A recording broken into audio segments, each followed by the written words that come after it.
قالوا يا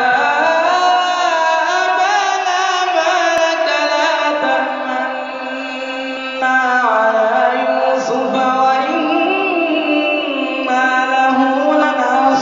لناصحون أرسله معنا غدا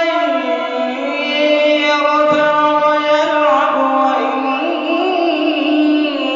له لحافظون قال إني ليحزنني أن تذهبوا به وأخاف أن يأكله الذئب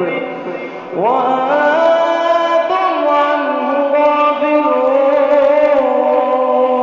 غافلون قالوا لئن أكله الذئب ونحن عصبة